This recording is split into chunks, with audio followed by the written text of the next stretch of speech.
Mr. Speaker, the Minister for Communication must be called to order. How would you take it if you say you are as short as Nanado? How would you feel? No, how will you? You see, someone is rising up. Mr. Speaker, it looks like we have an Idi Amin in the making. This House will not watch for an Idi Amin to emerge. Speaker, are we saying that the policy going forward will be for the minister to be directing NCA to shut down radio stations? The minister will shut down the stations today. Tomorrow he will shut them down. Tomorrow next he will shut them down. If they want, they should go for authorization. He must come before this House, tell us the reasoning behind his action. Yes, Honorable Tampuli. Thank you very much, Mr. Speaker. Mr. Speaker, I'd like to contribute to the statement ably delivered by my very good friend Davis Opoku, Member of Parliament for the people of Prayaso, on the unlawful ministerial interference in the enforcement actions of the Minister for Communications or the National Communications Authority. Mr. Speaker,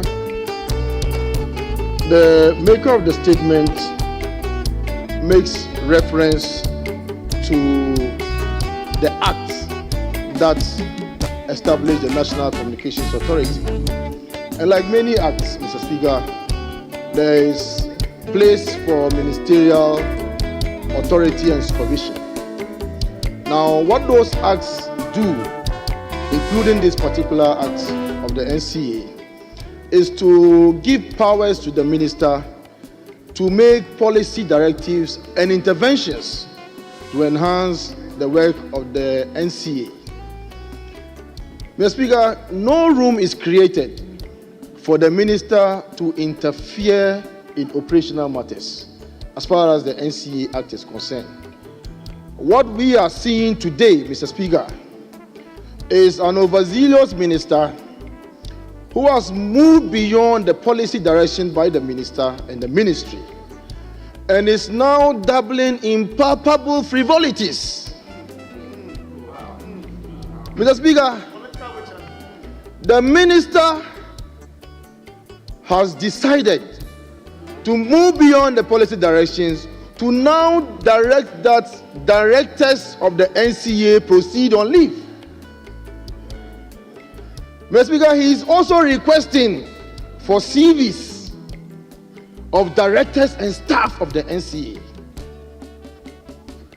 Now, if ministers go beyond the policy directives and now go all the way to the staff, Mr. Speaker, then the NCA has to pack bag and baggage and go and sit at the Ministry of Communications, so that the minister will run the ministry and run the NCA, run GIFEC, run NITA, run all the agencies. Now, this is not properly situated within the meaning of what we call constitutionalism. Government according to predetermined rules. The rules are there. The minister has set his own rules and is running amok. Mr. Speaker, the Minister for Communication must be called to order. Immediately so. Now, this is a minister, when he was on this side of the aisle, and some radio stations were directed to be closed down by the NCA and not the minister. Mr. Speaker, the minister who was then deputy ranking for communications, and I was a member of the communications committee, who summoned the minister. And we requested the minister to direct NCA. All manner of things took place in this house, in this hallowed chamber at the committee level, and then the press conferences that he was holding. How can that same person transmogrify himself from a defender now to the adversary? Mr. Speaker, did we reset to do things worse than they happened before? What was the essence of reset? We said we should reset in order to do things right. Now, where does the minister derive his power to ask the radio stations to be closed down when the powers that he has under the NCA Act do not come anywhere close to what he's doing? So, Mr. Speaker, What the minister is doing is to probably later on request that every promotion that will take place at NCA must be brought to the minister for him to authorize before. Even staff salaries would have to be sent to the minister for him to pay. Mr. Speaker, it looks like we have an Idi Amin in the making. We have an Idi Amin in the making. This house will not watch for an Idi Amin to emerge at the Ministry of Communication. And we are sending the signal to the Minister for Communications to relax. To relax. The exuberance is getting too much. Hold on. Yes, leader. Yes. Mr. Speaker, I like Idi Amin. He's a nice guy. But where Idi Amin is painted as a dictator, and then a minister of state is likened to Idi Amin, it becomes an inappropriate referral of the minister. So I beg you can make your point without alleging that an Idi Amin is emerging at the Ministry of Communication. I'm just happy that he's admitting that this is not the first time a radio station is being shut down, and that even when the NPP was in office, radio stations were being shut down. But please don't refer to the minister as Idi Amin. Yes. Mr. Speaker, Honourable member. the leader of the house is the one who is putting words in my mouth. I never mentioned a dictator. I said Idi Amin probably because of their body size. I'm making reference to, so there could be similarities in the two of them. I haven't said he's a dictator. So, Mr. Speaker. Hold on again. Yeah, Minister. Thank you, Mr. Speaker.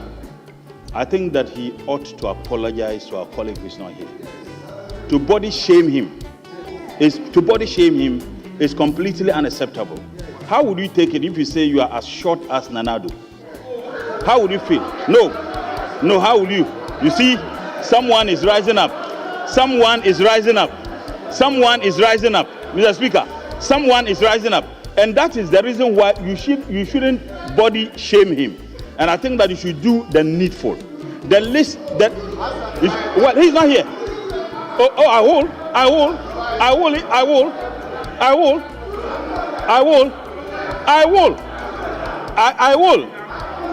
Hold on. If you feel offended because I describe you to be as short as Nanado, I sincerely apologize and withdraw. So will you do the needful? Honourable Mutala, please. Thank you, Mr. Speaker. Hold on. You get up. Mr. Speaker. Yes, take off that reference. I've withdrawn. He asked me whether I would do the needful, and I said that if he feels offended, I withdraw entirely. So I expect him to do the same. Okay. I expect him to do the same. Very well. Honourable Tampuli, please. Thank you very much, Mr. Speaker. Do away with that. The body sizing, I don't think. Oh, Mr. Speaker. It will be offensive. Mr. Speaker. It will very be offensive. Often, so you. Mr. Speaker, very often you find some matters are presented to the public in what you would describe as sheep in wolf skin. All right, Mr. Speaker, in this particular case, the actions of the minister comes in as a wolf as it is. Honourable. It's an act that is an affront, honourable members, to the Constitution of the Republic of Ghana. Honourable member, it is an action what is that? Contaminates. Mr. Speaker, what the minister did. Honourable Tampuli. What the minister did. Honourable Tampuli, are you listening to me? Please, withdraw that. Mr. Speaker, I concede. Honourable members, why? Well. I offer my concession. Mr. Speaker, Why? I have asked him to withdraw that statement. Please withdraw that statement. We withdraw it effectively. Mr. Speaker, we didn't hear the word withdraw. He's used some strange word called concession. We don't know anything about concession. Honorable, You've been asked to withdraw, so you withdraw. Well. Honorable, please withdraw. Mr. Speaker, let's have. Mr. Speaker, the Honorable Majority Leader, sometime in 2007. I am asking you to withdraw, please. Oh, Mr. Speaker, I will do the needful. Mr. Speaker, I will do the needful. I just want to lay a foundation. Allow. Mr. Speaker, sometime in 2007, the Honorable Majority Leader was brought to the law school by his good friend Professor Raymond Atuguba to teach me. Incidentally, he taught me lawmaking process that day. So even if I won't withdraw, but for the fact that he has intervened, Mr. Speaker, I will withdraw because of him. I will withdraw, not because of you. Mr. Speaker, the action of the Minister for Communications. Mr. Speaker, the action of the Minister for Communications, if allowed to stand, is going to set a very bad precedent. And one day when the tables turn, which it will turn in 2028, Mr. Speaker, they are likely to face the wrath of another minister from our side who is likely to do the same thing. So this act, Mr. Speaker, it violates and contaminates the Constitution. It contaminates the NCA Act and other extant laws of the Republic of Ghana. And Mr. Speaker, I endorse the recommendation that have been made by the Member of Parliament from Christ. So I thank you, Mr. Speaker. Well. Yes, Honorable Professor Yinsu. Leader, what is it? Okay. Speaker, I think this is not fair. The Honorable Member for Kwesimintim, he gets up and shouts. Speaker, our side, Speaker, our side tries to comport ourselves. Speaker, I think some caution, and the Majority Leader should also talk to his people. When our side, somebody from our side gets up to speak, and they get up and shout, it's not right. Speaker, that was the reason why I got up to catch your attention. The Majority Leader should speak to their side. When somebody from our side is speaking, he can't get up and shout. A typical example is our colleague, my respected colleague from Kwesimintim. He has done it on 2 occasions today. That is not parliamentary. And I respect him. He shouldn't do that. Speaker, take a particular attention to that.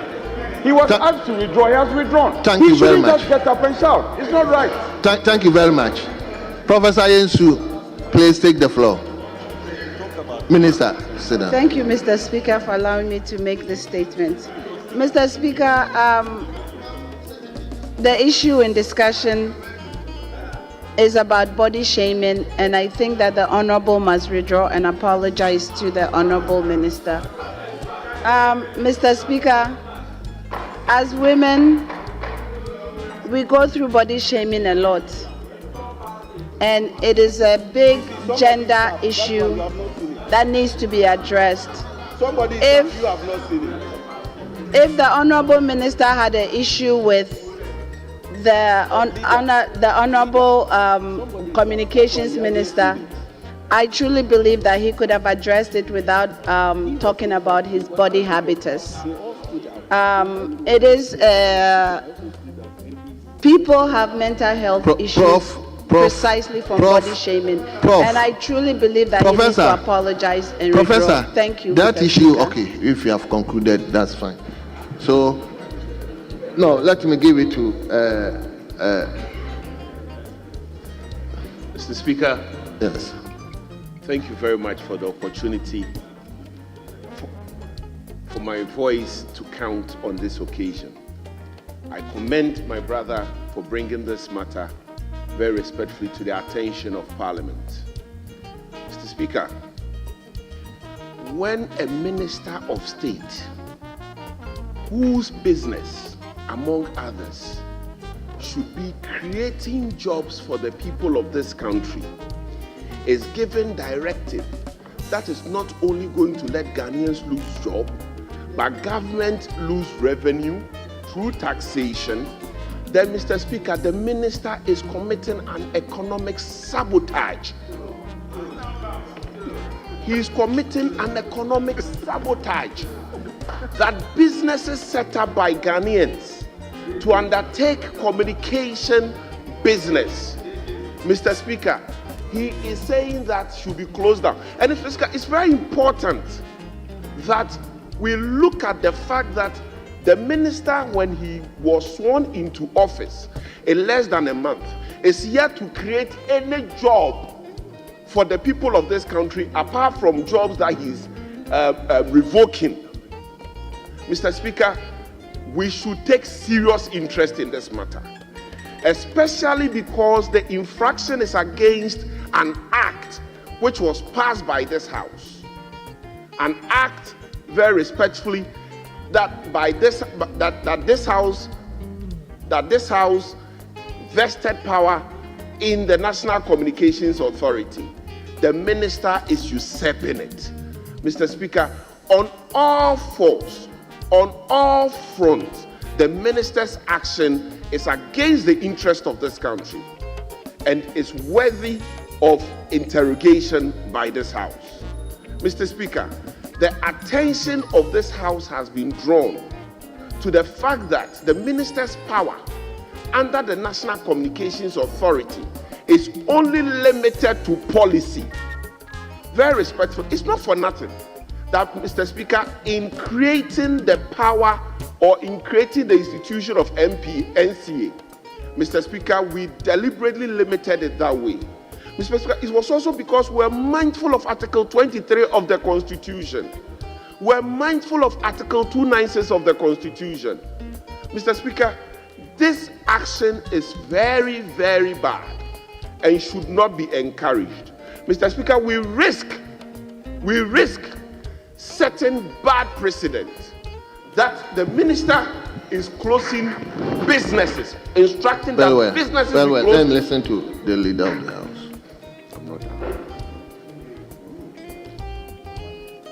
Mr. Speaker, all those who have spoken, I have not heard anybody read the official communication of the minister closing any particular leader radio station. I hope I'll come to you so that... No. It's important. When you misinform the House, when you mislead the House, I don't have to wait till it's my turn to correct the records. None of them has laid in this House the communication directing the suspension of operations of these radio stations. None of them. That is the minister's statement. That's the minister's statement. What does the statement say, Mr. Speaker? The statement says that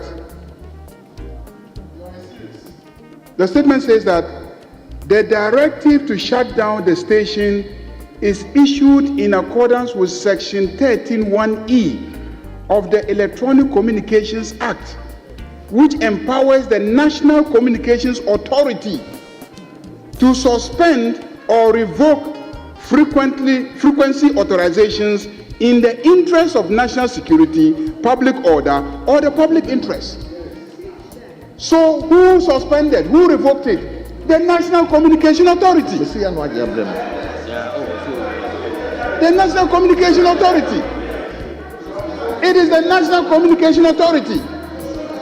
Mr. Speaker, Mr. Speaker, and that was done based on a report of the Regional Security Council. Honorable Leader, respectfully, I wouldn't like to cut you short, but please, I'll give you the opportunity as leaders to conclude.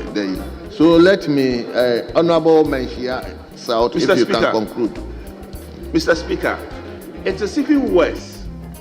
The elucidation given on this matter by the distinguished majority leader, the Venerable, even makes this matter worse.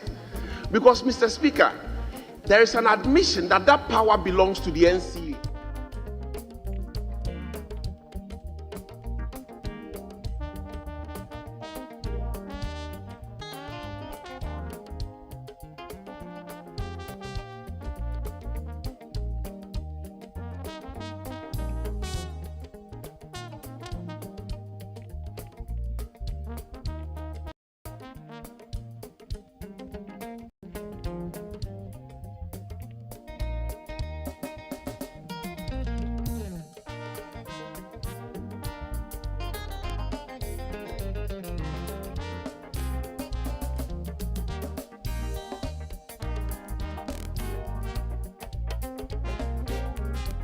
Inspire and strengthen our people, that they may give time, thought, and sacrifice to speed the day of the coming beauty of Ghana and Africa. Amen.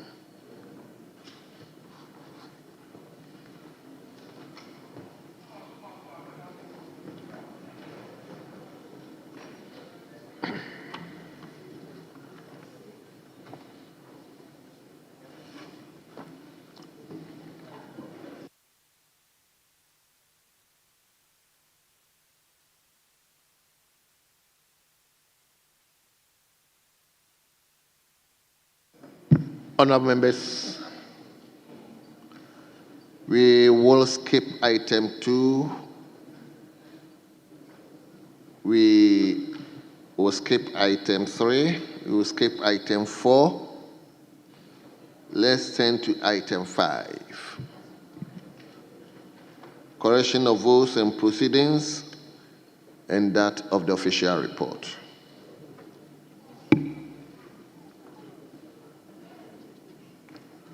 Votes and proceedings. We begin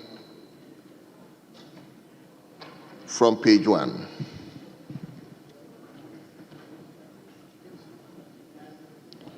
Page 2.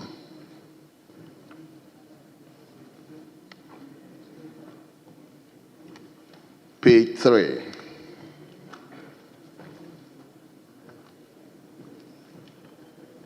Page 4.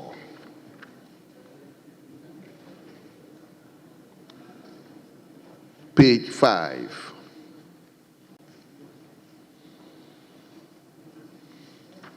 Page 6.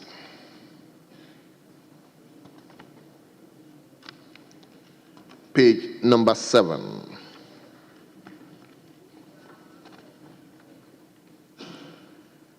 Page 8. Page 9. Yes, Honourable Member for Kwadaso. Honourable Speaker, on page 9, this is a very minor suggestion or observation that I've made. So, Roman number III, the Honourable Member for Asutifi North, Mr. Ebenezer Kwaku-Addo, made a statement on brutal attacks. Because it was a specific incident, I was thinking it should be on the brutal attacks on residents of Asutifi North. So we just introduced a definite article to make it specific on the brutal attacks. Anyway, Thank you. that's so table is a small grammar. So take note of that. We turn to page 10.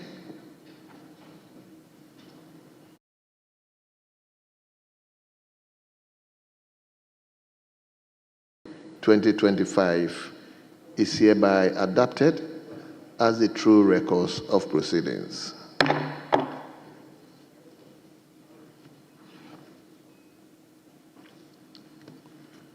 Now we will take the 13th February edition of 2025 official report. I think we should have taken it yesterday, but members drew the attention of the fact that they don't have copies. So we are taking it today, 13 February 2025 edition of the official report. Yes, Professor Kingsley Nyakon. Honourable Speaker, And I need your direction on column 22, the last paragraph. Honorable members, yesterday there was a statement made by Honorable Deputy Minority Whip. And because this is a House of Records, we have two Deputy Minority Whips. So we have Ahmed Shaib, and we also have Honorable Habib. But remember, on that day, it was the first Deputy Whip who had wanted to make a statement according to Order 931. And I was thinking that we could be more specific. Otherwise, it could be misconstrued. Professor, you are perfectly right. You are Thank you, perfectly Mr. Speaker. right. So let's qualify the deputy whip. So if column 22, the last paragraph, and if what Mr. Speaker has said is upheld, then the next page, under statement. Prof, you agree that it was the first Yes. deputy whip? Yes, please. So- It was Honorable Habib. Very well. Yeah. The next So page table, also, kindly first take paragraph. note of that. Yes. And the next page, so there should be a consequential correction on column 23 and a statement, the first paragraph. As you rightly indicated, yesterday, the Deputy Minority Whip, so the first Deputy Minority Whip sought leave of the Speaker and the indulgence, and that's it. Thanks. Thank you. Thank you very much. So table, do the consequential correction on column 23 as well, the first paragraph. Honorable members, in the absence of any further corrections, the official report of 13 February 2025 is hereby adopted as a true record of proceedings.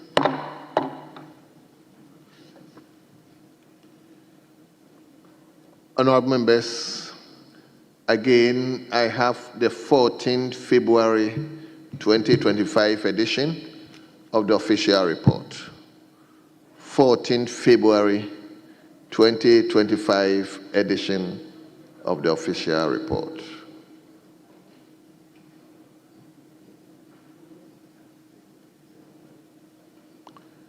I take it again, 14 February 2025 edition of the official report. Honorable members, in the absence of any corrections, the official report of 14 February 2025 is hereby adopted as a true record of proceedings.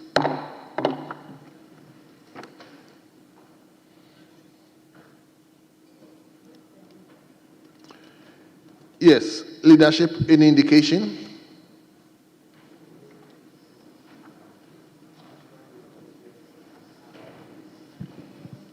Thank you very much, Mr. Speaker. Mr. Speaker, this morning we have about 3 programs running concurrently. There's a mining workshop at Kempinski. There's a mining workshop at Kempinski, of which majority of the members are attending. Vetting is ongoing. And Mr. Speaker, we also know that tomorrow is the State of the Nation address. And then they will need this place so that they will do their own arrangement for tomorrow's program. So if I agree that if we can take adjournment so that we can hand over the chamber for parliamentary service staff to do their preparation towards tomorrow's program. Thank you very much. Yes, minority leadership. Mr. Speaker, I concur with my brother on the other side. Save that we are not aware of the Kempinski program unless it's for just a majority. But I'm not sure. Is it for the majority alone? Yeah, to my knowledge, I thought it was an open program for all members, but my attention has been drawn by Honorable Kweli that she's not aware. Equally, you yourself, you are not aware. So maybe those who had it attended, but it is open program, and even it is shown live. I don't think it's anything secret. It's about galamsey activities, how to come up with a solution to deal with it. So maybe next time I will draw the attention to inform, especially leadership, so that you'll be aware of what is going on. Sorry for that. Mr. Speaker, we take a cue and subject to your further directions, we are minded to support and the call for an adjournment. Save that I've also seen that you have some pupils up there and they may not enjoy the benefit of, I'm not too sure yet, but I see some pupils up at the gallery. I'm sure maybe the clerk will give you further information on them.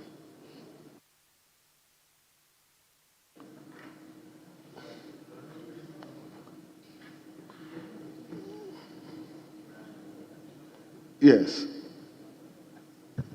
Mr. Speaker, for the fact that it's always indicated that this is a House of Record, I just want to support my leader as by way of a reminder that even yesterday at the session, the closed session, members on both sides were reminded about today's program at Kempinski, just for the records. Thank you. Professor Nyako. Mr. Speaker, in as much as I support the adjournment of sitting, I think that moving forward, the right things must be done. Because there are some of our colleagues, members who are on their way here, and if we adjourn right now, they will mark absent. And I think it is a cause of worry. My thinking is that probably because tomorrow we're going to have the sonar, in future, if we can agree that because of the sonar or any other special event, we can maybe start at a particular time or end at a particular time. In that wise, we make room for proper preparation and organization than for members to be on their way coming, then the sitting is adjourned. Thank you, Mr. Speaker. Yes, Honorable Amankwame. Thank you very much, Mr. Speaker. Mr. Speaker, I believe this is a House of Records, and that it's important that members pay attention to the attendance to the House. I mean, it's very bad. It's obviously very bad to see the chamber empty. It cannot be said that because we have a program and so most of our members are out there attending the program. That, I believe, cannot be the truth. That obviously is not the truth. Members are absent from the chamber. That is what it is. And I think it is something we have to work on. It cannot be. I mean, it's bad. It's bad. Honorable, I thank you very much for your comment. It's because for me, the chamber is first and foremost. Before you consider anything, fine, we have a committee sitting, the appointment committee sitting, but I don't think that you explain this emptiness. Yes. Mr. Speaker, I do agree with your position, but for my colleague to say that what I'm saying is not true, respectfully, it's unparliamentary to say that because you impugn on my integrity. I know what I'm talking about. Even as I speak, Women Caucus are also having their meeting. But like we said, everything must be done first here before all other committees will start their work. I do agree with Mr. Speaker. I'm giving you information. You may disagree with the information, but to say that what I'm saying is not true. Are you not aware that there's a program going at Kempinski? Are you not aware that people are at a vetting committee meeting? Women Caucus 2 is meeting, so what's the point that you are saying is not true? So please, honourable member, you may disagree with my position. I'm giving you information. we do encourage members to attend upon Parliament so that at least we can start business for the day. Because like Honorable Nyako said, members are on their way to the chamber, they will come, the house is adjourned. But this is what we have now. This is the situation. And we need to also leave this place so that we get the place prepared for tomorrow's program. Tomorrow's State of the Nation address. The security agencies are around. They need to do one or two things here. So let's bear with each other. It's just only today. Friday will come and continue before we go for the workshop. So hold your horses and let's adjourn the house so that we can make progress. Honorable Imadu, we came in late. We have already resolved to adjourn the house. So second the motion so that we will take adjournment. Yes, let's give it to my senior. Oh. Thank you, Mr. Speaker. Mr. Speaker, I don't agree with the Deputy Chief Whip. This notice should have come earlier. You don't get members to get prepared to come to the chamber to work, only to be told that go back and relax in your rooms. And that is not fair. You could have given us this information a day before, or even when we started, when we read the business statement, you could have given us this information that we would not be sitting on Wednesday because there's a program on Thursday. If you look at your side, look behind you. I can count 3 people. I can count 3. Now they are coming up. Now they are coming up. So if majority wanted us not to come, they should have given us this information earlier. Mr. Speaker, at any rate, he is in charge of government business. I have not seen any business ever since this parliament started anyway. I haven't seen any business, and we are ready to do business. So anytime they are ready, we would assist them. I'm grateful. Thank you. I'll take. Oh, no, come on, you spoken, eh? I second the motion. Mr. Speaker, I just wanted to say to the Chief Whip, the Majority Chief Whip, that I did not intend to impugn on his integrity. That really was not my intention at all. And if it came out like that, I want to say sorry to him, but that was not my intention at all. Thank you very much. Honourable members. Thank you, Mr. Speaker. Mr. Speaker, I think that we all know there is official program which members are expected to participate. Mr. Speaker himself is at that program. Most of the leadership are at the program. And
any business ever since this parliament.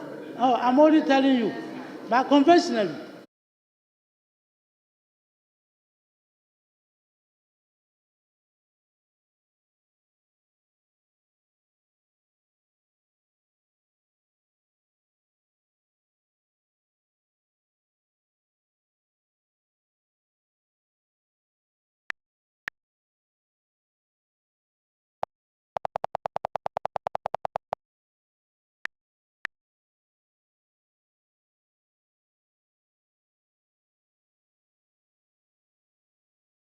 are the considerations. Honorable Asensoboti, before asking your questions, you said as a deputy minister, you appreciate the fact that he doesn't take policy decisions but only assists the minister in doing so. So you intend not to ask him a question that will border on policy? Honorable Chair, I did say that, but I also added that I'm picking his mind, his thoughts, and he's a very intelligent. Maybe out of this, his minister will know where to place him in the ministry. Yeah, so I don't think it's too much for him, but I just want to know, Mr. Chair, it is important because you see we have very limited resources, yet the demands are high. And how best are we going to use these limited resources to, Honorable the best interest of the he country? said he would take guidance from his minister as part of his answer. He said he would take guidance from the minister. No. He said that in relation to raising financing for road projects, but not regarding the considerations for privatization. Well, before you come in, let me give the floor to the vice chairman. He wants to draw a distinction between PPP and privatization. Thank you, Mr. Chairman. Honorable member, you were talking about options as a result of limited, resources, and you mean from the government side. But you were mixing up privatization and PPP. They are not the same thing. You did say that. I just listened to you earlier on. I never said that. And so I didn't know exactly. Wait a minute. Okay. I didn't know exactly what you were asking the nominee to answer. So that's the... But Honorable Leader, I never mentioned privatization. I said that yesterday on the floor, Honorable Kojo Oponkroma raised the issue of PPP as an option to leverage on to raise capital for infrastructure. And he even went ahead to discuss the challenges associated with that approach. And I'm saying that there are challenges regarding raising of funds for road construction. And therefore, we need to prioritize with the limited resources that we have. That is what I said. I didn't talk about privatization. So what then is your question? Your question? My question I asked. I wanted to find out what are the considerations that will go into privatizing road construction in the country. I've said that many times. But is that not what he said? He would take guidance from the minister? But if he's not the minister, then why should he have the vetting? Exactly. So he should respond. Please him respond. Address the chair, Honorable Sensubochi. It is important, Mr. Chair. Honorable Sensubochi, is it not in relation to this that the nominee said he would take guidance from the minister? No. Okay, Honorable nominee, what's your answer? Yeah. Well, thank you very much, Mr. Chairman. Mr. Chairman, I think generally the considerations have been high traffic areas, areas with high population, roads leading to agric, production areas, farmlands, and all of that. And I think that tourism has also become an area that can attract the need for roads to be prioritized. But in all of this, Mr. Chairman, you are right.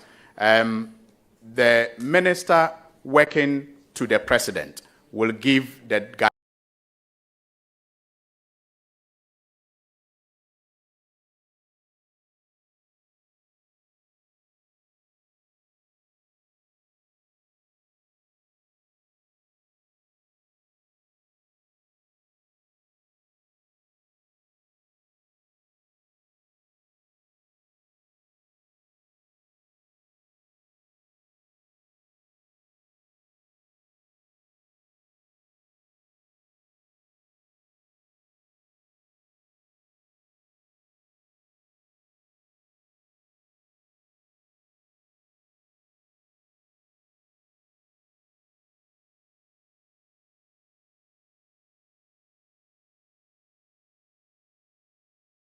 contractors are crying for the money to pay all of them to work at the same time. Will he consider advising the minister to not, as an immediate measure, award new contracts, but to use the limited resources to pay contractors who are working on the existing projects? Thank you. Well, Mr. Chairman, I am, first of all, not in a position to advise my minister. I am to support him and make suggestions, and I will do that when I am requested to, or when the need arises. But I watched my minister's vetting.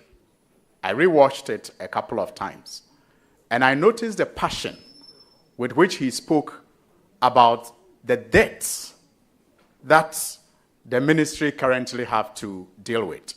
Over 100 billion Ghana cedis of commitments, and about 20 billion, Ghana cedis arrears that have to be paid. So when we speak of the volumes of construction that is going on, we also have to speak in terms of the debts that it has saddled the ministry and, for that matter, the nation with. But I am very convinced, and I have no doubt in the judgment of my minister, that having been given all the briefing and all the records of the ministry, he will take the decision that is most appropriate and in the best interest of Ghana and the people of Ghana. And I will support him to implement that. Thank you. Thank you very much. I proceed to recognize Abdul Fattah Al-Hassan. Thanks so much, Mr. Chairman. Honorable, once again, congratulations. I am particularly excited about your nomination, and especially the Abuja Soyini ticket for the rural sector. I bring you greetings from Ndanyana. Mr. Chairman, one of the flagship projects when it comes to route during the president's first term in office was the Eastern Corridor route. This road is dear to a lot of constituencies and regions, and Yendi being more like the heart of the Eastern Corridor. Mr. Nominee, I want to ask you, being a son of Dagbon, what special assurance can you give Nanyana that the Eastern Corridor route will be given the due attention it deserves? Honorable members, let's remind ourselves that the appointment committee is not a government assurance committee. Mr. Chairman, thank you very much, Honorable Jofa, and let me also take this special opportunity to extend my heartfelt greetings to Ndanyana, who I know monitors a lot of activities that happen in this house, and I won't be surprised if he's doing so now. I pay my respects to him, and I have the assurances of my minister and by extension the government that the Eastern Corridor Road remains a priority road to this government and will be tackled with all the seriousness that it deserves for it to be completed within the shortest possible time. It remains a priority of this government. Thank you. Thank you very much. Any further question?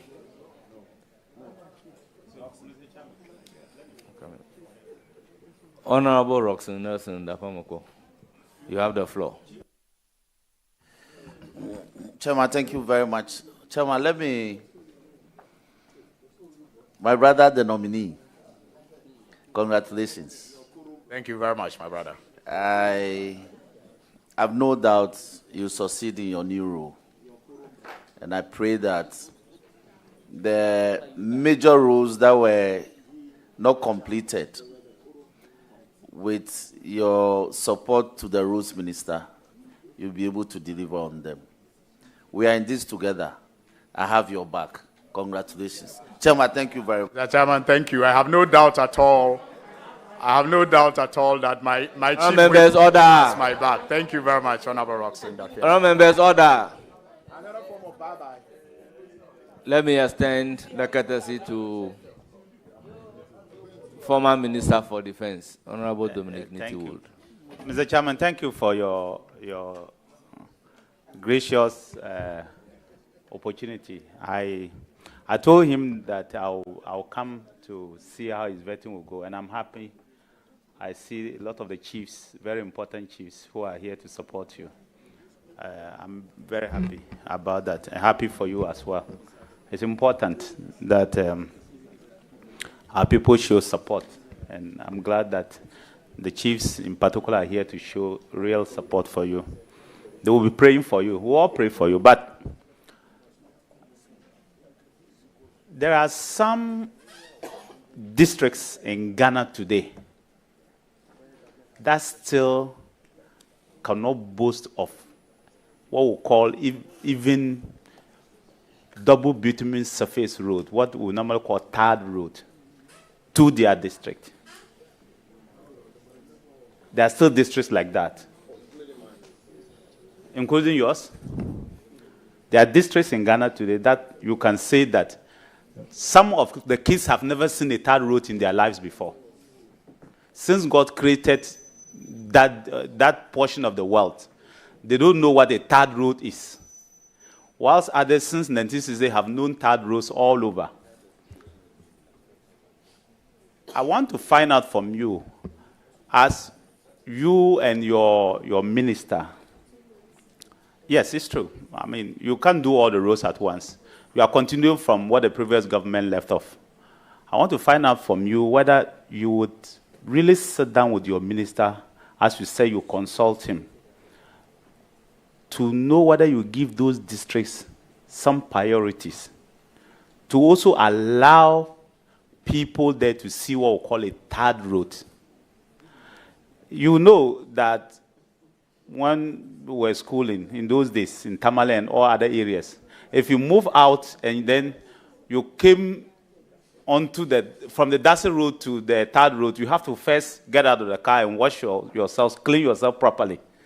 You remember those days. You clean yourself properly, and so that people don't know exactly where you are coming from, and then you say you are entering Ghana. So I want to find out whether you really allow those districts to also be part of the country called Ghana, with the support of your minister. Yes, thank you very much, Mr. Chairman, and I must say that I'm very happy to see you. You promised yesterday that you'll come to show solidarity, and I'm grateful that you have come.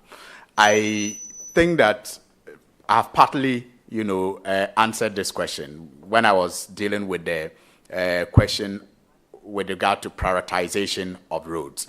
And so I will go back to the answer that I gave earlier, that I have every confidence in my minister, and I'm sure that based on all the information available to him, he, together with the government, will prioritize, roads that ought to be prioritized.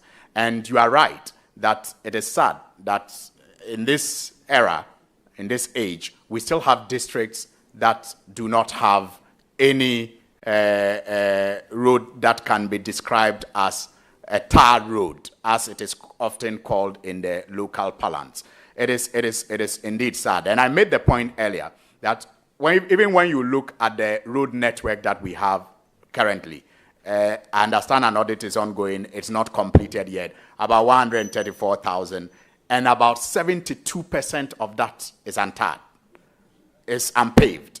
And so we should tell you that we still have a lot of work to do. And that is perhaps the reason why my minister is very passionate about how we even contract these roads and how we make payments. In some cases, interest payments that could have been used to carry out more roads. I mean, I am very confident that together with my minister, we'll do our very best to prioritize some of these areas that you have mentioned. Thank you. Thank you very much. So just the last one. Very well. Prior to the elections, you will realize that majority of the demands of Ghanaians were on roads.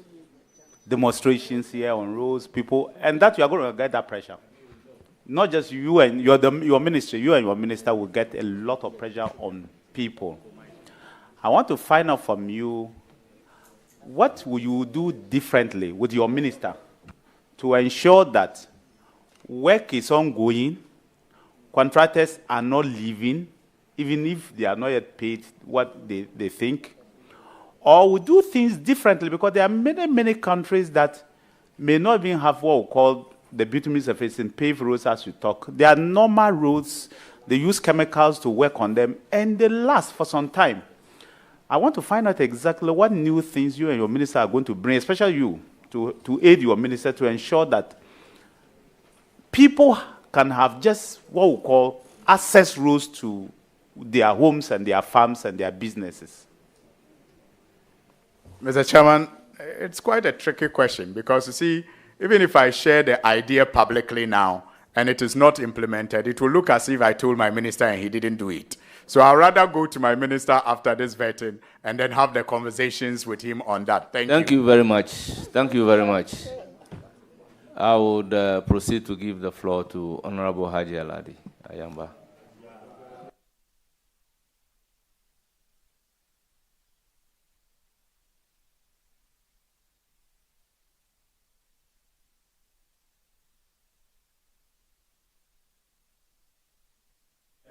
Thank you, Chairman.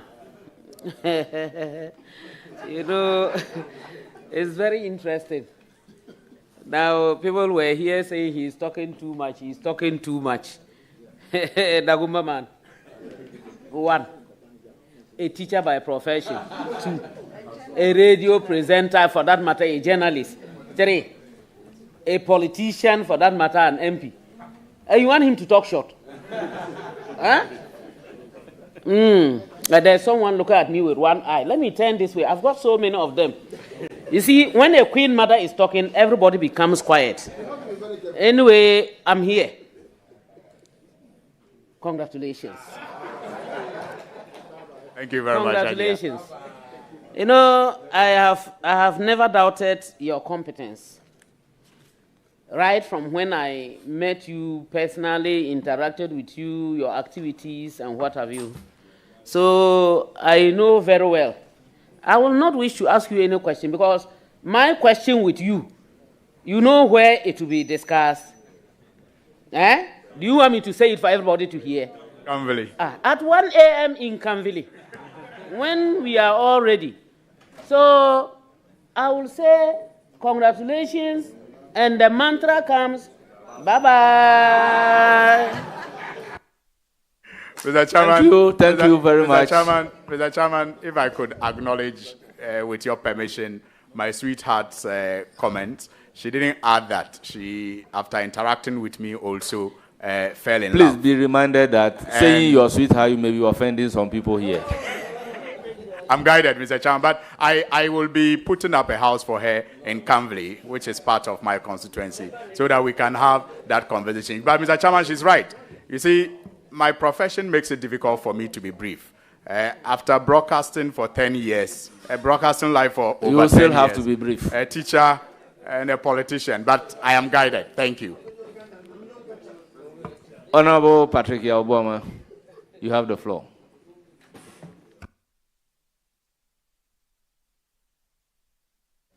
Chairman, you caught me off guard. Azad. Honorable Patrick. That's why. Nah, bro.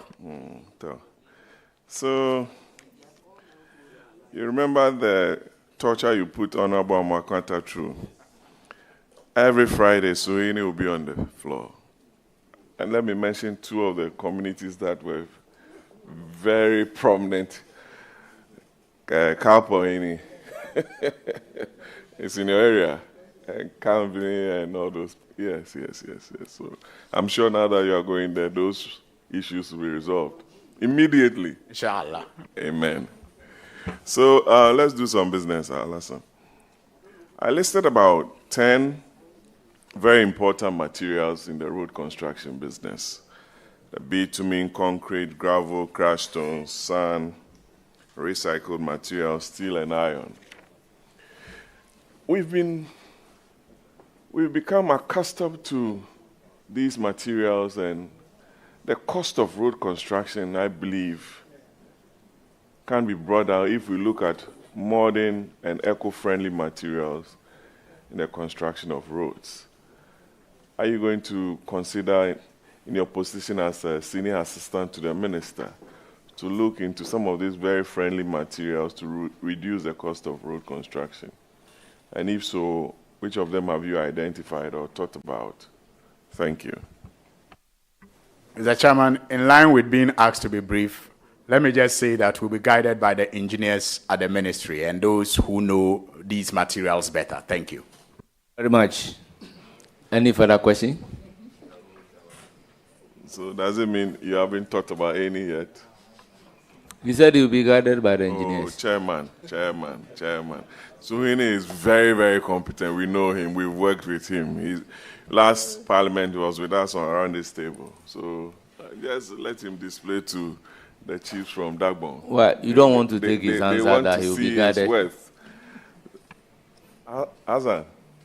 Well, Mr. Chairman, to be guided means you should have some basic knowledge. And so, yes, the important thing is that we have thought about some of these things. I have thought about some of the alternative ways by which we can make our road constructions cheaper. But it will be based on the expert advice. And based on the knowledge you have, you'll be guided by the experts' advice. I want you to just mention one material that you've thought about. That's all. That's all my question is about. Honorable nominee, please, Suhini, you've answered the question. You were in Scotland for COP27 and all those things. I know where you've been to. Anyway, chairman is babysitting you, so let's make progress. Alassane, let's look at the Road Fund Act. I don't know if you have a copy with you. Especially sections as amended. Okay. 537 as amended. And the long title, as you look for it, I'll read to you. An act to establish a fund to be known as the Road Fund to finance routine and periodic maintenance. Alaji, you can listen. It's very straightforward. Don't worry yourself. And rehabilitation of public roads. And if you look at section 2, the objects of the fund, 1, is to finance routine periodic maintenance and rehabilitation of public roads in the country. And the fund shall also be used to assist metropolitan, municipal, and district assemblies in the exercise of such functions, blah, blah, blah.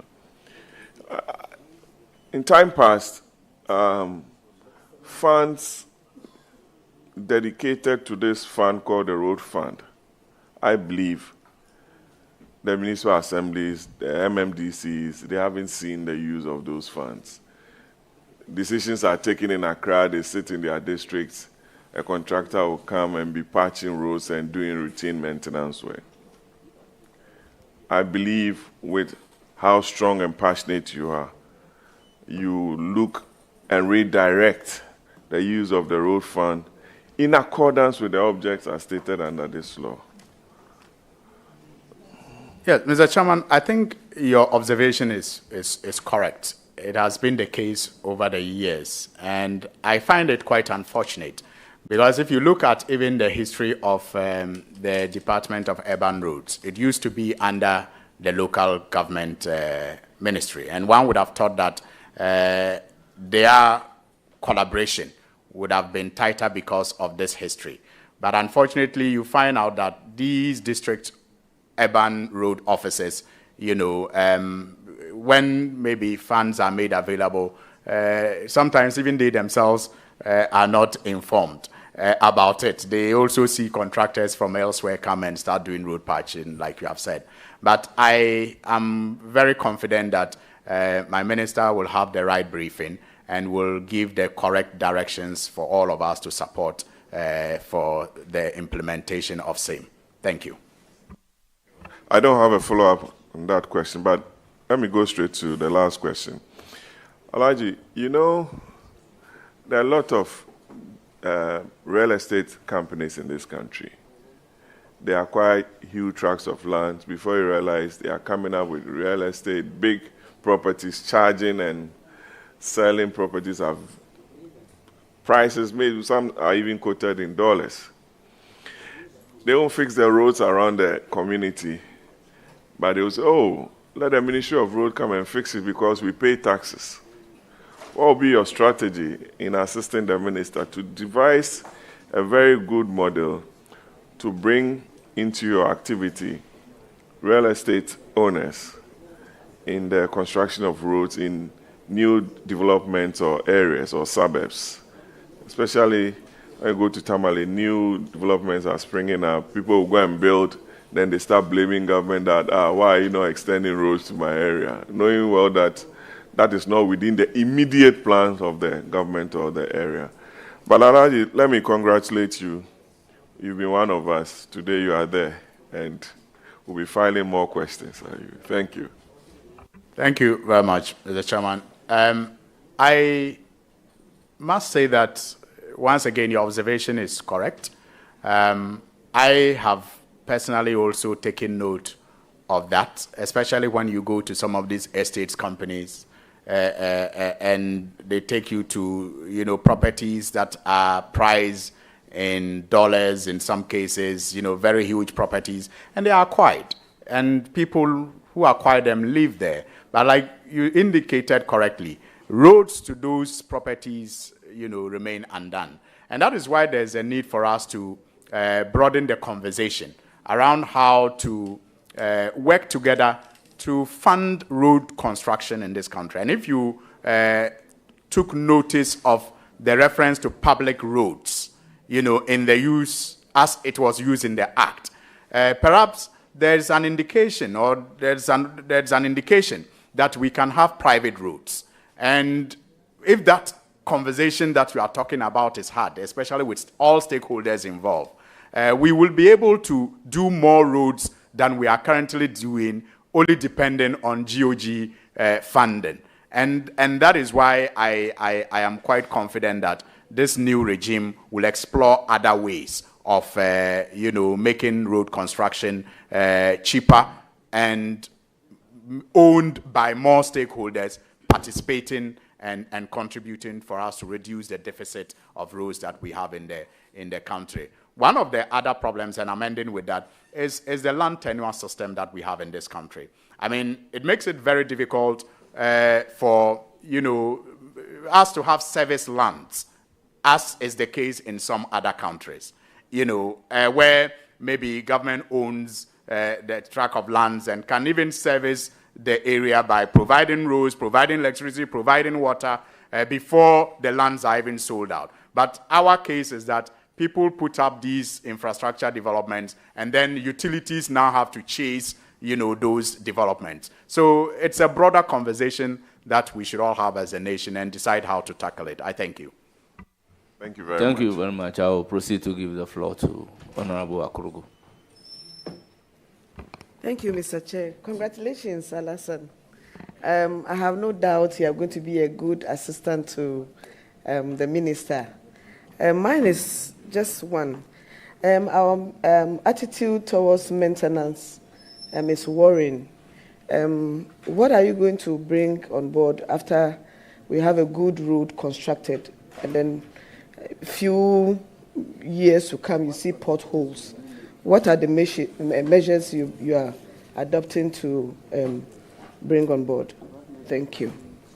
Thank you, Mr. Chairman. I think for me, it's an issue of discipline, as a people, because the road ministry has a unit that is responsible for routine maintenance. And I'm sure funds are allocated every now and then. And that is why I am excited that my minister is one disciplinarian.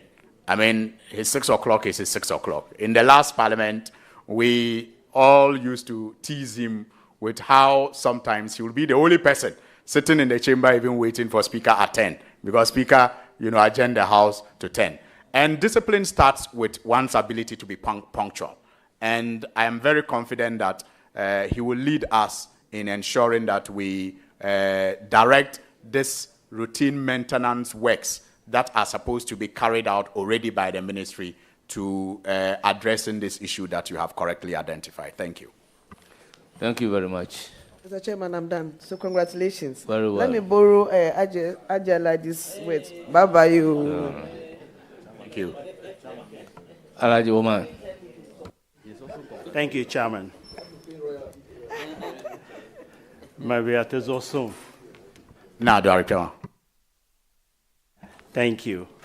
I want to congratulate you on my behalf and on behalf of the Old Ganaskan Association. We are so proud of you, and we wish you well, and may Allah continue to guide you. Thank you.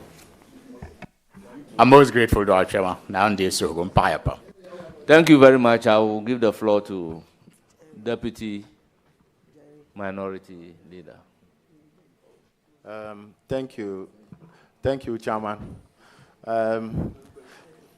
Chairman, that's my nephew. He will argue, but if he argue, maybe his vetting will go 2 days because we might have to invite family members to testify.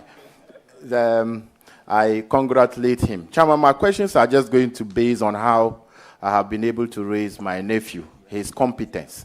And my questions are going to base on questions he has asked previous nominee. Mr. Nominee, Honorable Sohini, on your CV, I realized that there's no residential address. Please, can you provide us any residential address where you stay, both in Accra and in Tamale? Mr. Chairman, for the records, he's my younger brother and he knows our house. He can put the address there. Chairman, it's not for my, it's for the committee. There's a follow-up question. On a more serious note, Mr. Chairman, I think that's an omission. I live at Hydrofoam Estates and Volta Estates, very close to each other, on the Spintex Road. And I'll provide the address if you permit me after this. Thank you. Just tell them you are my neighbor.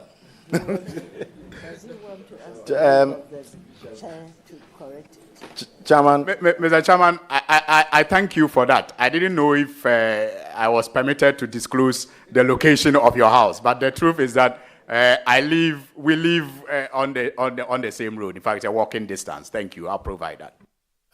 Chairman, I want to find out from the nominee. Are you disappointed that you are not made a substantive minister?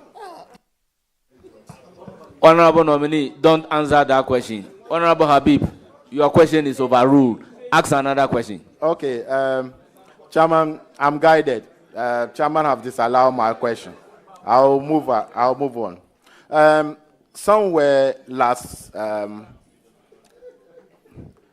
your time in Parliament, at a certain point, you were kicked out from Parliament. Can you recount what happened and why you were kicked out of Parliament? Mr. Chairman,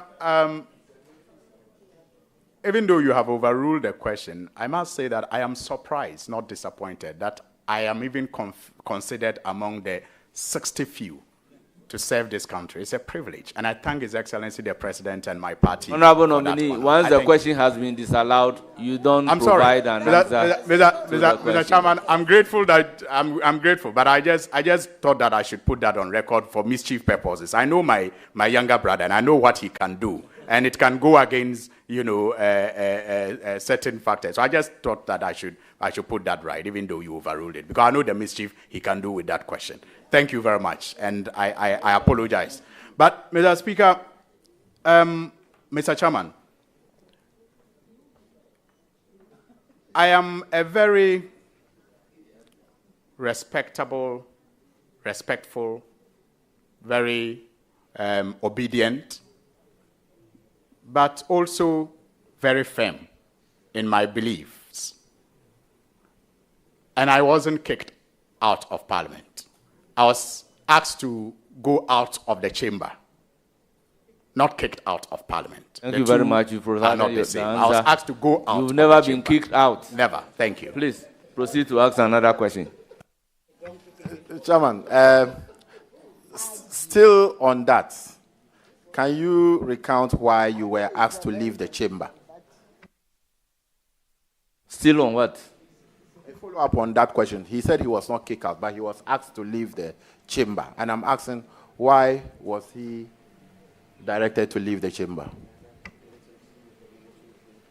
Well, Mr. Chairman, I think it was a day that the Right Honourable Speaker, as he then, the Deputy Speaker as he then was, Honourable Joe Osei-Owusu, was in the chair. And there was some disturbance, like it usually happens sometimes during parliamentary proceedings. And perhaps he thought my voice was louder than everyone else. And maybe it is a gift of God. Sometimes when I was on radio, I met people who were surprised to notice how small and young I looked, even though my voice was that thunderous on air. So I get, unfortunately, caught up, by unfair assessment and judgment sometimes, perhaps because of my voice. But it has also given me a lot of opportunities, so I'm not complaining at all. So I think on the day, my voice was louder, perhaps, than my colleagues. And he was not happy with how loud my voice was, and he asked me to leave the chamber. Thank you. Mr. Chairman, have you regret this action that led to you being asked to leave the chamber? Which action? The voice being loud? Chairman, you are the first Deputy Speaker of the 9th Parliament. And then if a member is asked to leave the chamber, it has to be to certain decision that the Speaker have to arrive at. So I just wanted to find out from the nominee whether he regretted those actions that led to him. Well, I would, Honorable Habib, I would advise you to veer off that particular line of questioning in order not to open the door for the nominee to be attacking the integrity of the former First Deputy Speaker. Okay, Chairman, I'm guided. In your CV, you mentioned the language spoken and written. I don't know whether it is in any particular order. You said English, Dagbani, and Twi. Is it in any particular order? And if so, why would English come before Dagbani? No, it's not in any particular order. Thank you. You said you are a proud Dagomba, and then you are from Tamale. You are the MP for Tamale North. Why is it that this all-important day for you, you haven't dressed to depict the Dagomba man in you and our culture? Why did you choose to dress this way? Honourable Member, the question is overruled. Ask another question. Chairman, then, Mr. Nominee, when Chairman overruled my questions, because you are my nephew, I don't want to litigate. I will obey. Rules, because if you look at your minister is from the Volta region. You are from the northern region. From Bisco in Tamale, all the way to the Boya, the bridge. That is from Sanargo Tamale South through to Tolong constituency to the Boya Mankarugu. Would you consider an emphatic overlay on that stretch if you are given the nod, as it will help as it connects 4 vital constituencies along the stretch? First of all, Mr. Chairman, I don't have the capacity to make that consideration. So when I get to the ministry, I'll be advised accordingly. Thank you. Thank you very much. Okay. Do you think buying government land is criminal? But he is a minister designate for roads. Purchase of government land, do you come closer to it? However, then ask of his view. Yes. Ask of his view.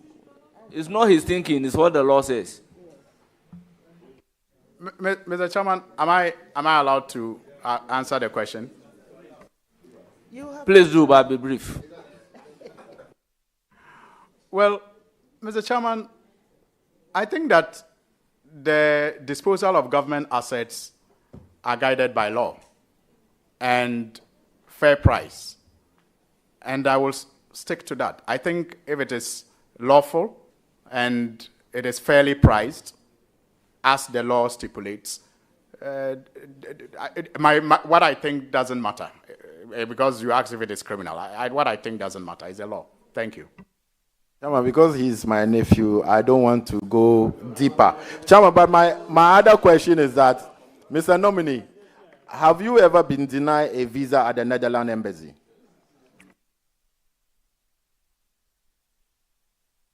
Well, Mr. Speaker, I like the fact that he keeps, emphasizing the mistaken point that I am his nephew. But if an uncle can treat you like this, then you don't need a relation at all. But the truth, however, remains that he's my younger brother. But Mr. Speaker, Mr. Chairman, it was reported in the news, and subsequently the embassy apologized for that mistake, which according to them may have happened as a result of the handling of the documents through the protocol officer. But I don't think that we should be, nobody is entitled to the visa of another country. And so I'm not entitled to a visa of any country in the world by the mere fact that I'm a member of parliament. And so if even it wasn't a mistake, I wouldn't have considered it an issue at all. I'm a very proud Ghanaian, and throughout my life, the only time I even acquired a Ghanaian passport was when I had the opportunity to travel abroad. I never dreamt of leaving this country for any reason whatsoever. I've always been proud to stay here and contribute my best to the progress of the country. Thank you. Mr. Chairman, I think I have produced a very good, wonderful next view. Perception. This is perception. Many are of the view that you are rude, you are arrogant. How will you describe yourself? Well, so many other people also, in reviews that I have seen, suggest that I am very humble. And in fact, many people have told me my humility will take me far.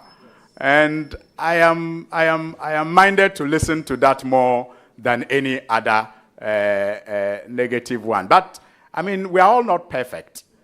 One thing you may know about me is that I am, like I indicated earlier, I'm not a pushover. I respect authority, I respect age, I respect institutions, I respect everybody. I respect the old, the young, the rich, the poor. I respect people generally. But I don't allow anybody to take advantage of me. I wasn't raised like that. My grandfathers seated behind me would be ashamed if I allow people to take advantage of me. Thank you. Mr. Chairman, I can see one of the paramount chiefs in my constituency, Yab Kasulilana, seated behind you.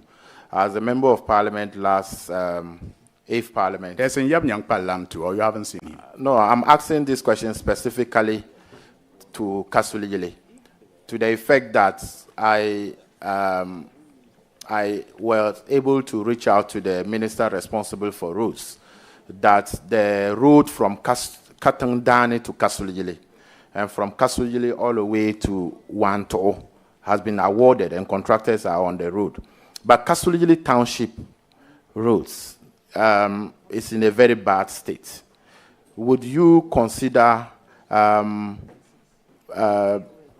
pleading with or liaising with your sector minister to, as you know, he's a very prominent person in your party. He's a chairman of the Regional Council of Elders, to at least do the Kasuliyele Township roads for him? Mr. Chairman, thank you. It's a vague question. I don't know the scope. I don't know the capacity of the ministry yet. I do not also know the priority of the ministry yet. But by the grace of God and by your magnanimity, when I'm approved, I'm sure all of that will be requested. And with the assistance of my minister, we'll see what we can do about that. Thank you. Chairman, I'm concluding now, even though I have spoken about Kasuliyele.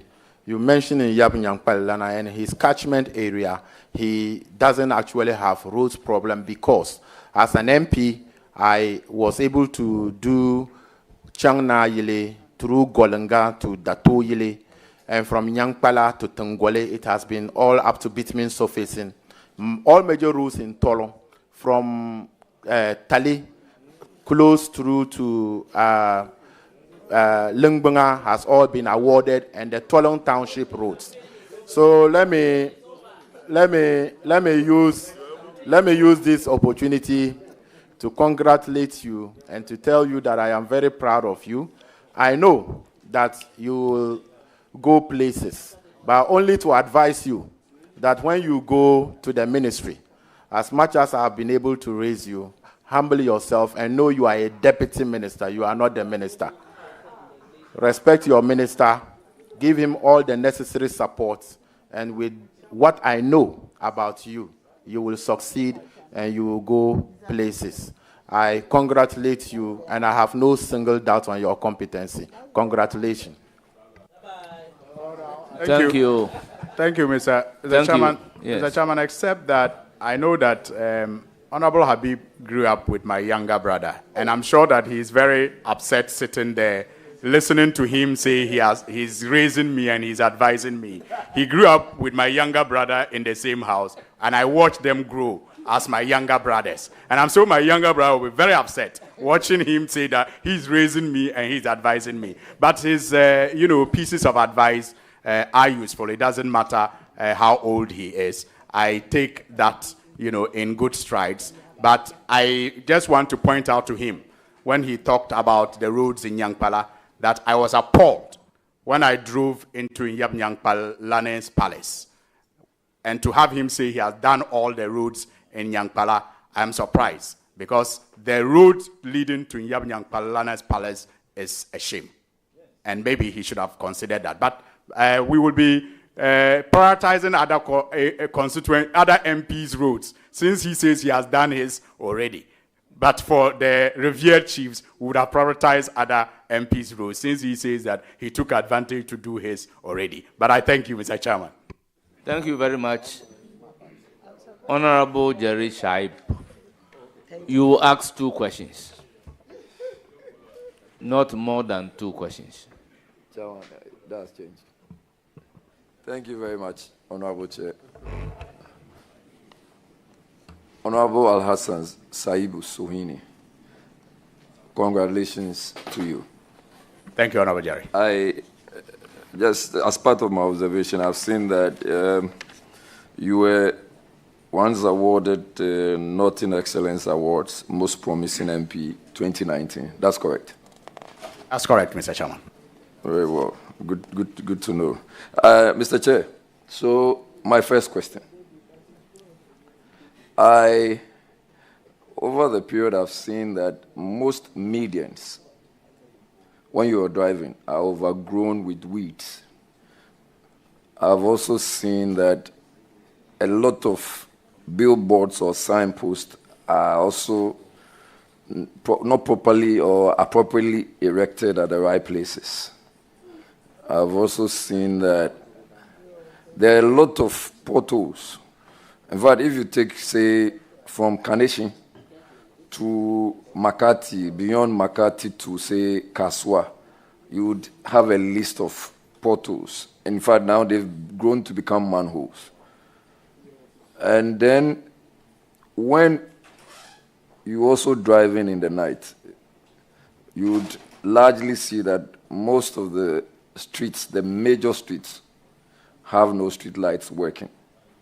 I know the normal preamble is that you are going to assist your Honorable Minister, but I'm also very, very sure about your capacity.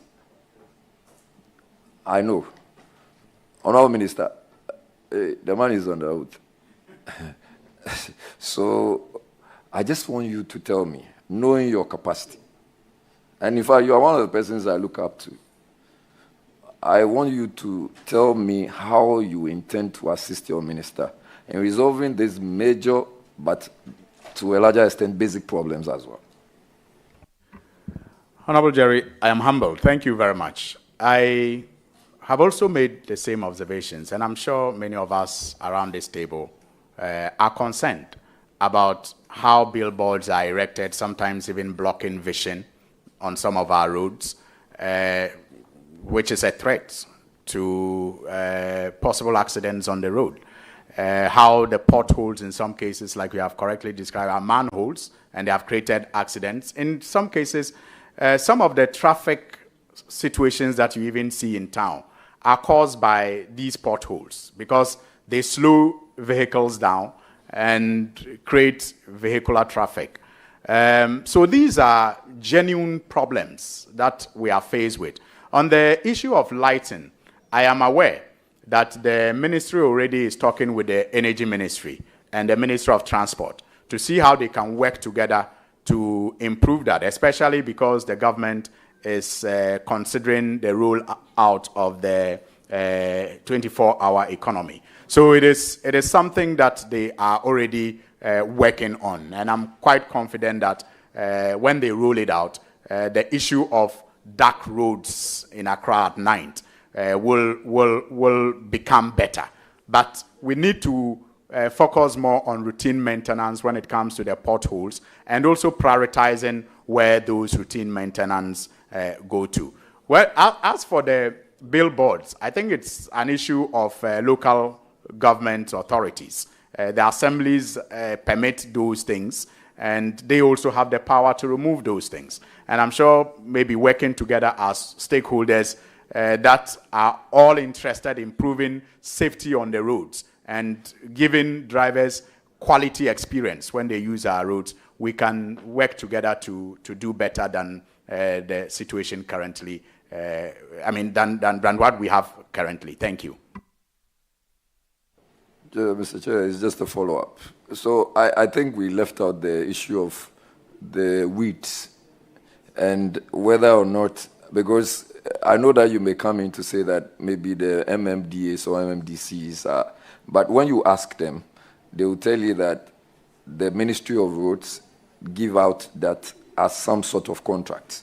And so they are always waiting for the ministry to do so. And that if the ministry does not do that, they also do not take any steps. So I just want to know, and if you can give us any assurances. You are right. I didn't highlight that, but it is true. I mean, during the briefing that I went through, I noticed that the ministry, through the urban roads and feeder roads, I think it's feeder roads more, give out these contracts for clearing of those weeds.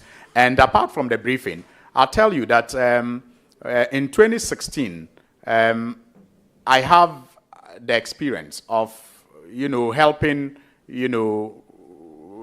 my community when I was campaigning in 2016, helping the youth, because the urban roads, through the municipal assembly at the time, awarded these contracts to clear, roads that were overgrown, by these weeds. And I haven't experienced that for 8 years. I've not seen youth in the constituency, being given this opportunity to weed around these roads for the token that the ministry used to pay to these youth groups. And perhaps that is the reason why the situation has gotten out of hand. And we may have to look at how to push for these contracts again to be awarded for those weeds to be cleared. Yes, I agree with you. The ministry has that responsibility, and I experienced it in 2016. But for 8 years in my constituency, I didn't see anybody doing it. Thank you for bringing my attention to it, Honorable Jerry. I'm grateful.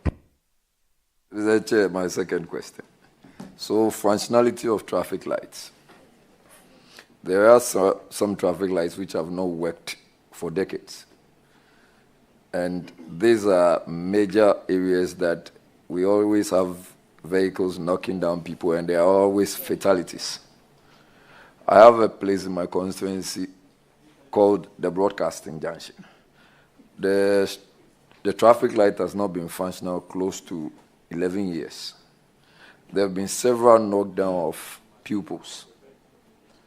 When I asked, I was told that they've made several reports and there have been several follow-ups, but there's still no traffic light. What I've also seen is that those traffic lights which are standing have always been a problem, or have largely been problems. And I'm sure you've traveled wide. Would it be a suggestion you want to give to your Honorable Minister, since you are going to be assisting, that we may have to start hanging traffic lights at the very top, and also be checking on vehicles that are traveling from far and near, that are normally overloaded with, to the extent that they pull some of this, road signs down and the traffic lights down? Is this something you may want to consider, please?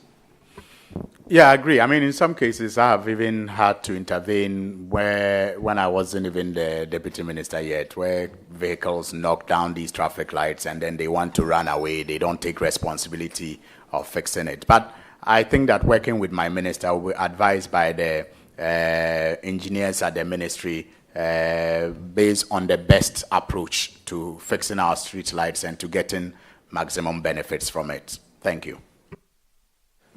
Thank you very much. Thank you very much. I wish you well. Have the floor. Chairman, let me thank you so very much for the opportunity. It was awesome. The chairman is supposed to be my senior brother. In fact, he's not supposed to. He's my senior brother. But in the last parliament, His Excellency John Dramani Mahama, the president, came to the caucus and referred to him as the youngest in the caucus. And he has been trying to claim it, but he remains my senior brother. Fire. Take me away. Thank you. Now you go. Now check out to the Haji Ramfani. Inshallah, me. Let me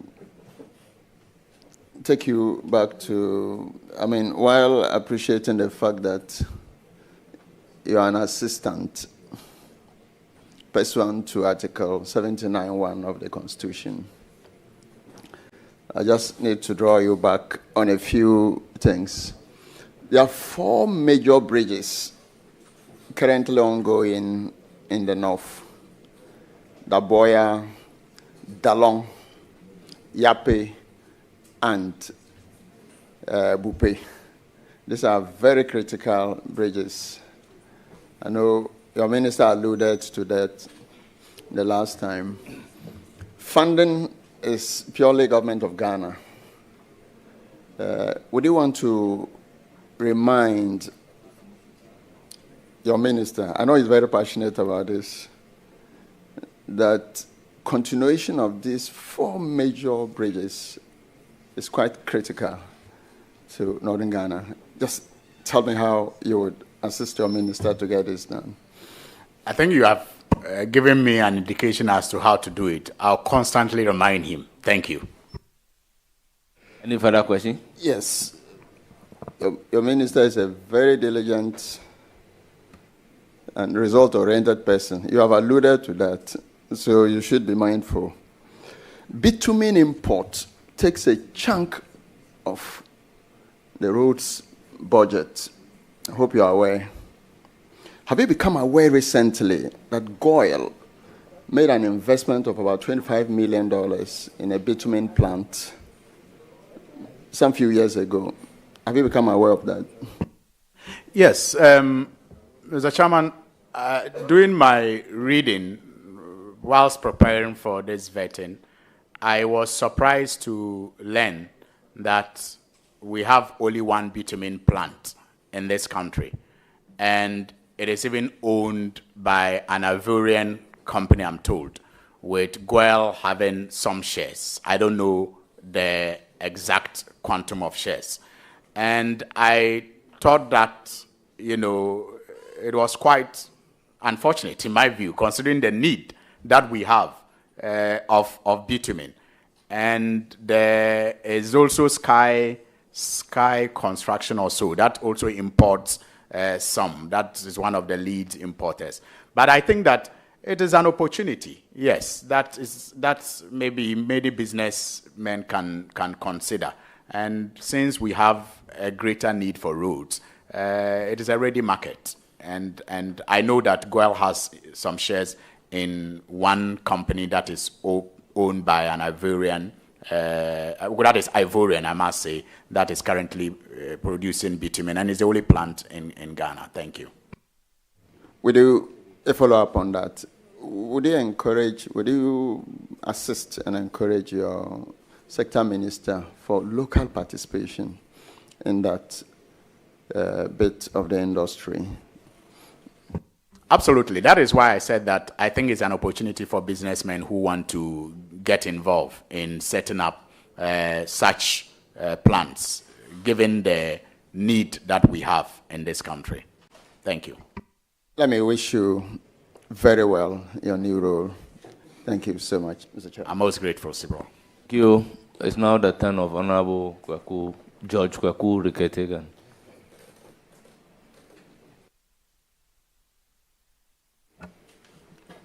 Thank you, Mr. Chairman. Honorable nominee, congratulations. Thank you, Mr. Chairman.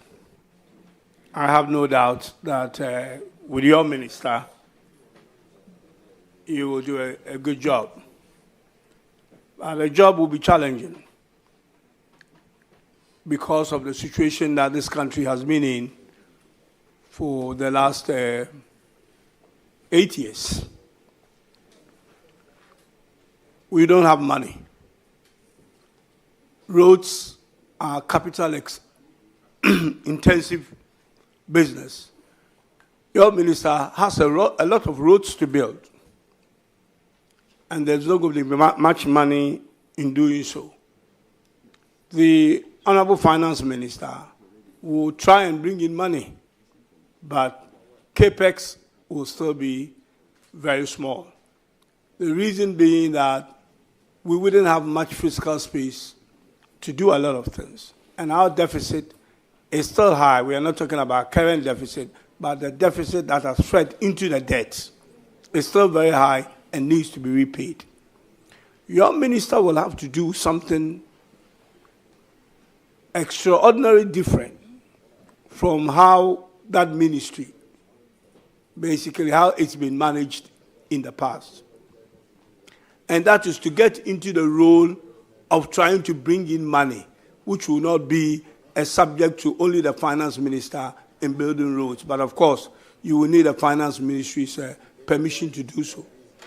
PPP, which has been mentioned, and you have talked about, you and your minister, having to find different ways and means of building our roads without relying on GOG, which will simply not be there, nor bilateral or even multilateral and even commercial loans, which we've basically been shut out of.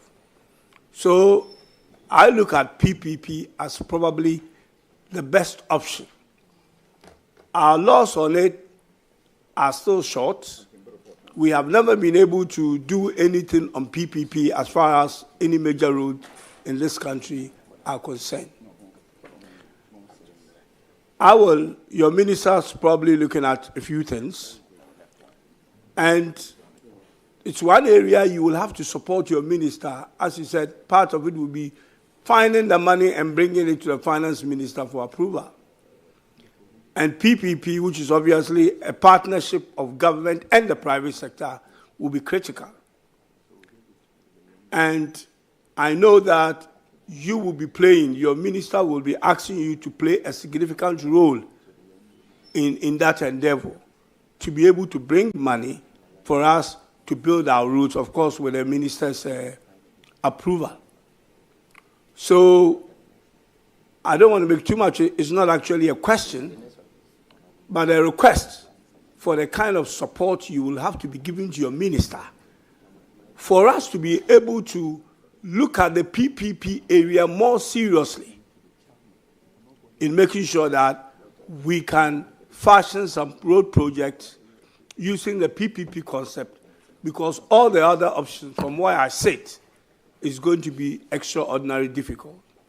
And I want you to give me the assurance that you will give your minister the support in that area to be able to raise enough funds to fund these road projects that need to be built. So it's not really a question. You can take it as an advice. You can take it as basically redirecting you to, obviously, where your minister will be directing you to. Thank you. Thank you, Mr. Chairman. I have no doubt when it comes to how fine your brain is, especially on finance. And as a senior brother and a senior colleague in this house, I stand in readiness to play any role in support of my minister. And when assigned this role that you are suggesting, be rest assured, Honorable Ricketts Hagan, that I'll be knocking on your door to tap into your fine financial brains to see how we can raise those funds in support of the ministry. So I stand in readiness anytime, any day, any hour to support my minister in whatever role that he wants me to so do. Thank you. Honorable nominee, congratulations, and God bless you. Thank you very much.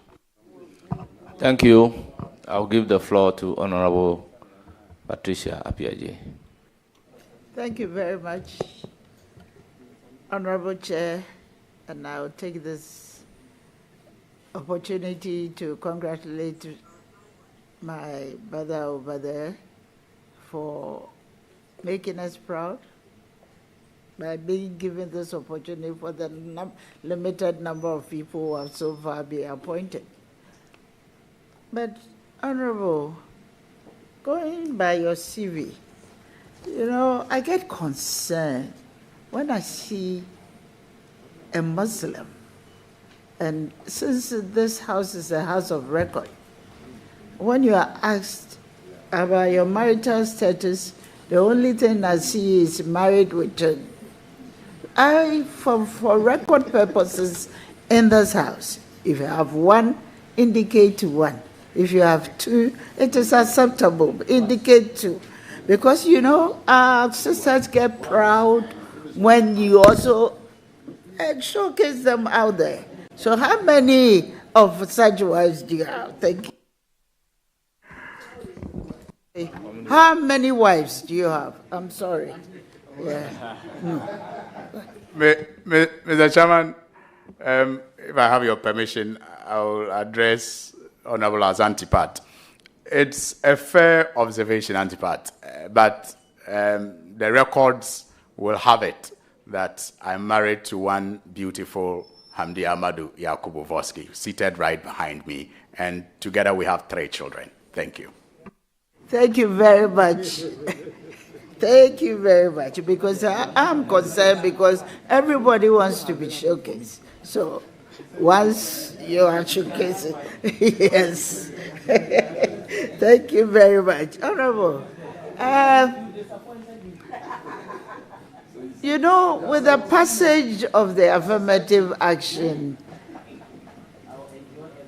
bill into law, I'm concerned about one thing. Your minister is said right by you, and I want to find out from you that the road construction sector is male-dominated, with very few women in engineering, construction, and leadership role. Is there a way, I'm teasing this idea out of you, a way of ensuring that your sector will promote gender diversity for the good of Ghana? Thank you. Yes, Antipat, thank you very much for that observation, which is true. They will need to be encouraged, even though we have training institutions in the country that enroll people who have interests in these fields. And perhaps we may have to design an enticing program, and be very deliberate about getting females to be trained into these fields. I do know that the Road Ministry has a technical training college, I think, in Koforidua. And, in discussions with my minister, perhaps we will have to get that institution to look at its curriculum and, design programs that will be more female sensitive and also, enticing for them to get involved. But you can be rest assured. I'm a father of 2 daughters, and I'm very concerned about their future. And these are things that I love to support, just so that we can create more opportunities for our children in the future. Thank you. Thank you very much, Honorable Deputy Minister nominee. I think what I expect from you is what you are telling me. There should be a deliberate effort to do that. And do I get that assurance from you that you're going to pursue that? Thank you. Absolutely, you do, Antipat. Thank you.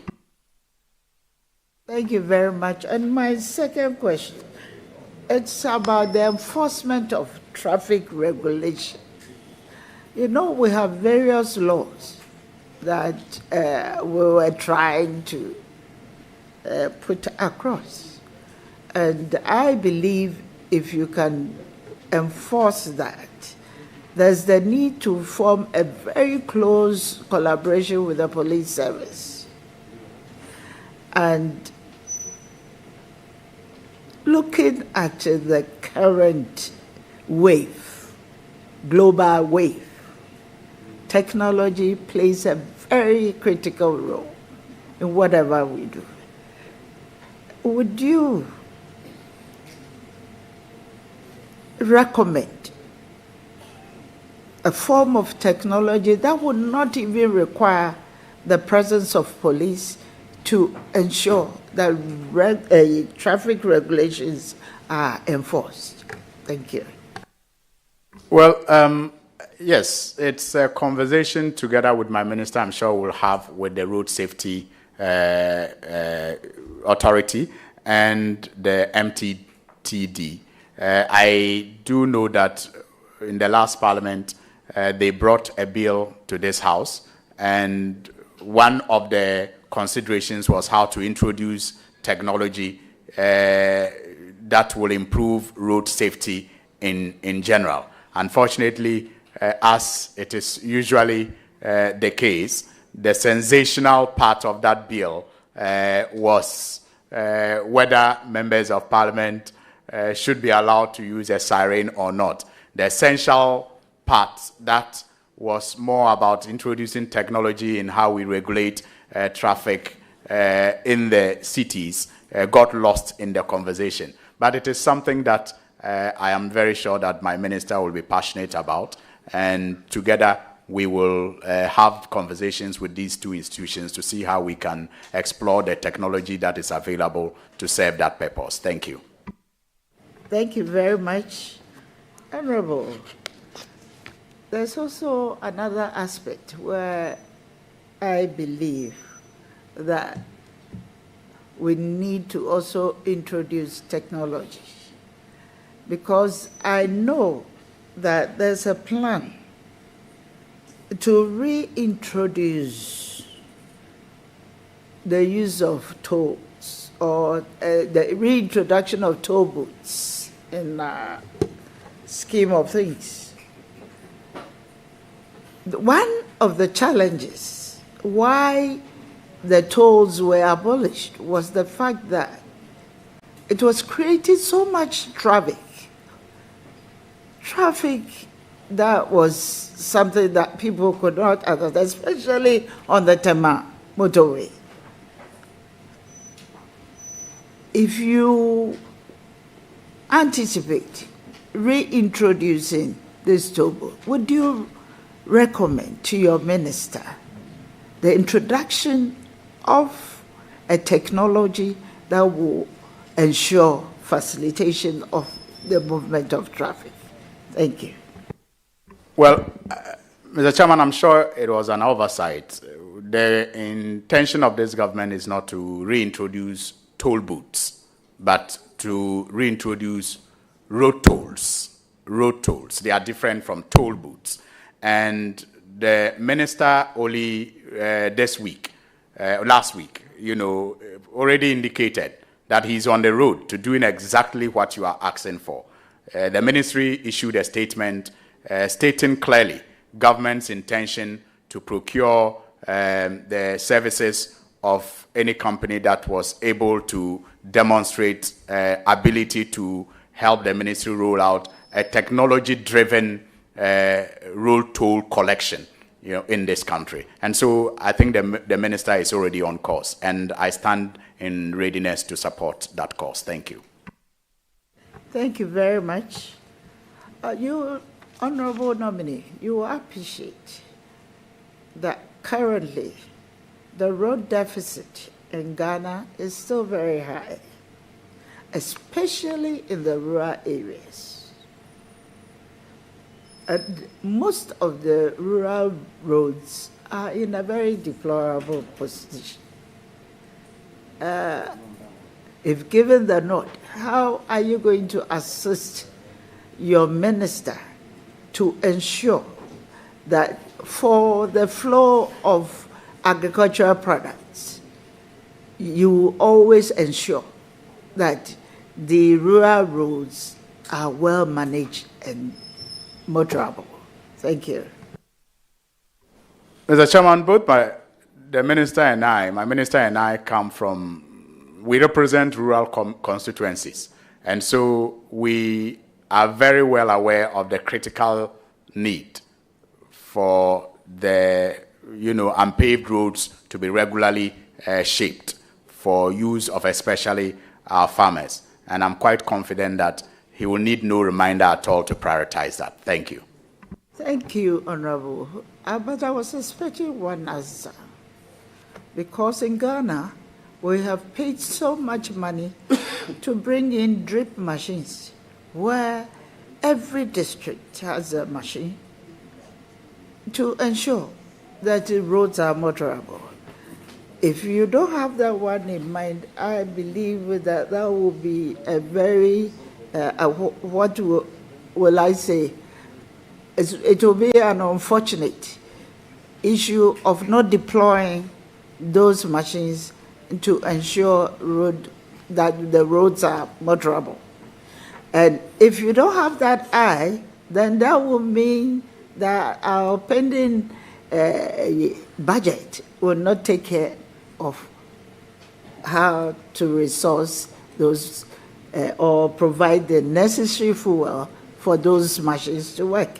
So that is my expectation. If you have any other plans apart from that one, could you please let this committee know about that? Thank you. Thank you, Mr. Chairman. I wasn't speaking of plans, I was speaking of prioritization. And I made the point that because we both come from rural constituencies, we'll need no reminder to prioritize the need to reshape these roads and to make them motorable for especially our farmers and our community members in that area. But in terms of the use of the drip machines, I do know that this government intends to put them to very good use. I know that there are plans to even integrate them into the routine maintenance works of the Ministry of Roads, working in tandem with the district assemblies. So this government will not let those machines go to waste at all. There are, engagements that I am aware of that have led to, the appointment of very hardworking people to ensure that these machines are put to good use and to serve the people of Ghana. After all, they are paying for it. Thank you. Thank you very much, Honorable Nominee. I have no doubt at all of your capability. Those who believe that you are a champion of accountability and ensuring that jobs are well delivered, And in view of that one, I'll take this opportunity to once again congratulate you for your appointment as the Deputy Minister for Road, to go and support my brother, Honorable Agboja. Thank you. Thank you, Antipat. Thank you, Mr. Chairman. Thank you very much, Honorable Minister Designate for Roads and Highways. It is now my turn to ask you questions. However, I have promised the revered chiefs behind you, and they've also given me a promise. As a result, I have no question for you. I have no doubt about your integrity to assist my brother deliver at the Ministry of Roads and Highways. I will then proceed. I will then proceed to introduce your revered guests. Number one on the list is Mrs. Hamdia Amadu Yakubu Vasti, wife of the Honorable Alasan Soini. Kasul Lana Yakubu Bukari, Paramount Chief of Kasul Yeli Traditional Area. Na Bawa Mohammed Nantom Paramountcy. Na Ziblim Abdullahi, Paramount Chief of Lamashegu Tamale. Na Yakubu Abdullahi, Sanerugu Paramount Chief. Na Mohammed Ibrahim, Paramount Chief of Nyankpala, representing Yana. Na Alasan Mohammed, Paramount Chief of Chogu Traditional Area. Na Professor Abdul Rahman Isaatu, Banyamlina, okay. Alhaji Abdullahi, Chairman, former Mayor of Tamale. Sheikh Tanko Ambaria Islamic Institution. Sheikh Lukman Bama Bamba Institute. Na Abdullahi Isa Madina Dambi na Dagbambi na. Okay, you are most welcome.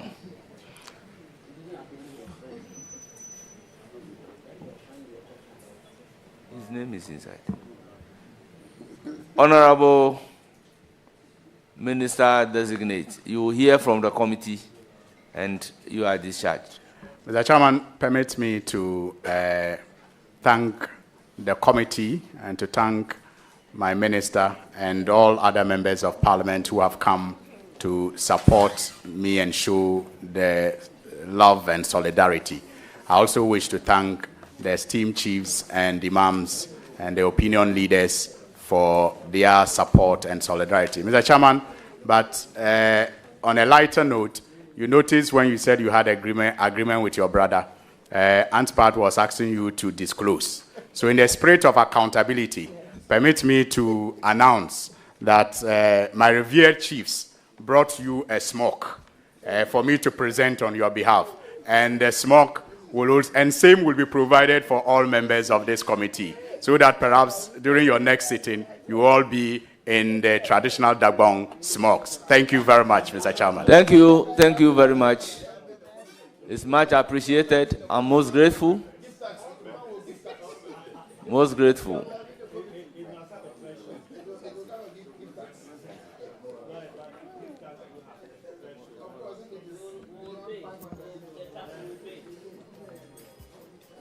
The next nominee.